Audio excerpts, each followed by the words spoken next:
Good morning, everyone. Thank you for joining myself, Assemblymember Lupardo, and Lori from PULP for this press conference this morning. One of the many calls that my office and Assemblymember Lupardo's office receives, in addition to when we're out in the community talking with constituents, one of the things that's a common experience amongst folks, regardless of socioeconomic status, is the growing concern when it comes to utility rates. And so today, we are here to make sure that the public is aware that there is an upcoming public hearing that's going to be held by the Public Service Commission, also known as the PSC, on the proposed NYSEG RG&E rate hike. I want to give some additional context. Back in June, just a few months ago of this year, NYSEG proposed a rate hike request to the PSC that proposes to increase delivery rates by 35% for electricity customers and 39.4% for natural gas customers. And if this is approved by the PSC, the new rates would take effect on May 1st of 2026. Again, as Assemblymember Lupardo and I have said in previous conversations, the PSC is the regulatory authority. They are appointed by the governor, not by the state legislature.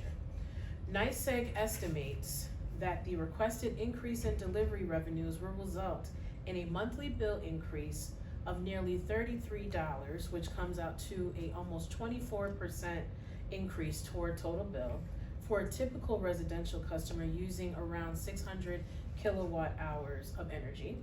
NYSEG also estimates that the requested increase in delivery revenues will result in a monthly bill increase of more than $33, which is also almost a 34% increase for typical residential heating customers using 83 therms of energy. Now, to hear these double-digit rate increases, and most certainly how that translates to your bill, is alarming and astounding to all of us who are gathered here, and for many of us who've been working on this issue for quite some time. Bills are very, very high, and they continue to increase. And this comes on the heels of a 2023 rate case that was approved by the PSC in the double digits. In addition, we know that the PSC has initiated several audits and investigations that has lifted up very challenging issues that NYSEG has with their system. In our offices, as I mentioned before, we receive multiple calls, outreach on a weekly basis from constituents citing issues with their utility rates, like incorrect bills, late bills, multiple months of bills arriving in their mailboxes in staggering amounts, and service challenges. For my office, this is around 1 in 4 calls that we receive. In May of this year, PSC issued its management and operations audit report on NYSEG and RNG. Now, these audits happen on a regular basis, but what is very disturbing to hear was that in the audit that was done in May of this year, what they found was 128 corrective actions that the company must take. This is a very large and significant number. We are saying that NYSEG must get their house in order before asking for another rate hike that our constituents, quite frankly, cannot afford, nor should foot the bill for. I want to urge NYSEG ratepayers to make their voices heard during the upcoming public comment period. I want to be very clear. Public comment is essential in guiding policy decisions. I know at times it may feel like people have voiced concerns and nothing is being heard. We are telling you it makes a difference. I will now turn things over to my colleague, my great colleague in the Assembly, who has also been very outspoken on this issue, to explain how and when the public can voice their concerns on the record to make sure that the PSC understands that the effect of any further rate increase would have on the livelihoods of many residents, not just here in the Southern Tier, but across our great state. Thank you, Assemblywoman Lupardo. Thank you, Senator Webb, and thank you for saying all that I can't say very much of because I lost my voice. So I would concur that the vast majority of phone calls we get from constituents and from businesses has to do with rising utility rates. There's a whole story going on in the background of anxiety and concern, and over 1 million people in the state who are in arrears on their utility bills. The tens of thousands of people who are receiving shut-off notices across the state. This is the main concern of our time, energy use in general, and the cost of it, and the cost of upgrades, and who foots the bill for that. We are urging people to come to these hearings with their concerns, not just about the utility rate increases being proposed, but about a whole host of issues that we've heard about, with billing issues, inaccurate bills, surprise increases, lack of ability to have their concerns resolved. This is their opportunity. So we're fortunate to have a hearing in our town, and we want to make sure that people take advantage of it. So the in-person hearings are occurring on Tuesday, October 7th at Binghamton City Hall at 1 o'clock, and then again at 6 o'clock. Wednesday, October 8th at Ithaca Town Hall, same times, 1 o'clock and then at 6. No advance registration is required for these in-person hearings. So if you find your schedule frees up, you can get there. We would certainly encourage you to do so. There are also going to be virtual hearings, October 21st at 1 and 6, and those people must register by Friday, October 7th in order to speak.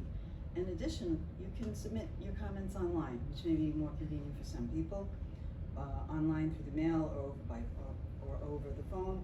The deadline for that is October 24th. Again, this is a great opportunity, not only for the people who are calling our office. I don't know about you, Senator, but I monitor neighborhood chats all the time, and this is the main topic there as well. People aren't just confused and concerned, they're worried. They're worried about being able to keep their lights on. They're worried about what it means for their families. They're worried about what it means for them to stay housed. And at a time where we're struggling in our community in particular with such high poverty rates, we are urging people to express their concerns to our utility about these proposed rate hikes, and the legislature as a group, along with our colleagues and advocates like the Public Utility Law Project, to come up with solutions that work for everyone. So thank you very much. I'm going to introduce Laura. And so next I would like to bring up Lori Wheelock from Pulp, and she's going to talk about ways to give more clarity on how the community can participate in the PSC hearings, but also to give additional guidance on resources to help our constituents who are having struggles with their utility costs. Lori. Well, thank you so much, Senator Webb. Thank you so much, Assemblywoman Lupardo. I am Lori Wheelock. I'm the Executive Director and Counsel of the Public Utility Law Project. We go by PULP for short. Our small nonprofit has been around for about 40 years, and our mission is to advocate on behalf of low-income utility customers. We do that in a number of ways. We offer direct support. When customers are struggling with their utility issues, they can contact PULP for help. We also, though, intervene in the rate cases, and so PULP is a official intervening party to the NYSEG rate case, and we've been involved with a number of previous rate cases. The rate case process can be very overwhelming to the public, so just wanted to spend a quick minute talking about it. NYSEG can't just change its delivery rates out of nowhere. They have to file. They have to actually go through an administrative, legally required 11-month rate case process. And that process is extremely important. It gives groups like PULP the ability to intervene and get down to the penny in what they are asking for and why.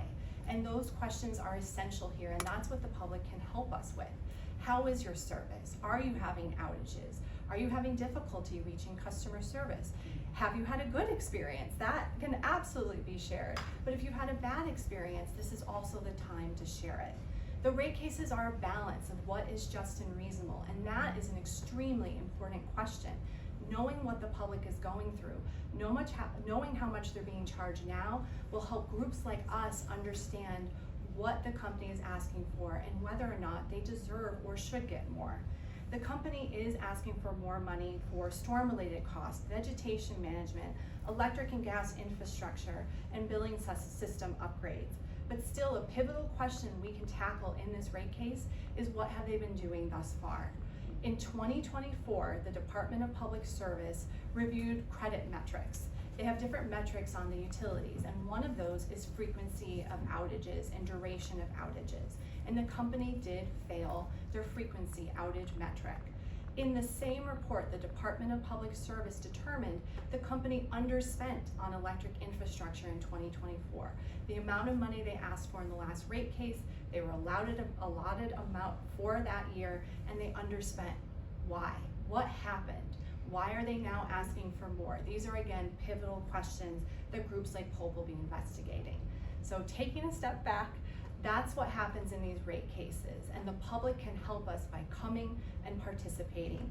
We are, again, very lucky to have in-person opportunities in the area, but for the public who may be concerned or unsure how to participate, we also have a guide we've created that both the Senate and the Assembly have, as well as Pulp. You can find it on our Facebook page. It helps walk through what is a rate case, how you can participate, and why your voice is necessary.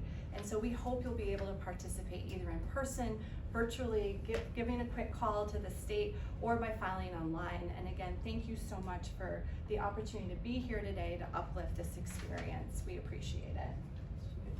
Yep, any questions from the press? Yes. I have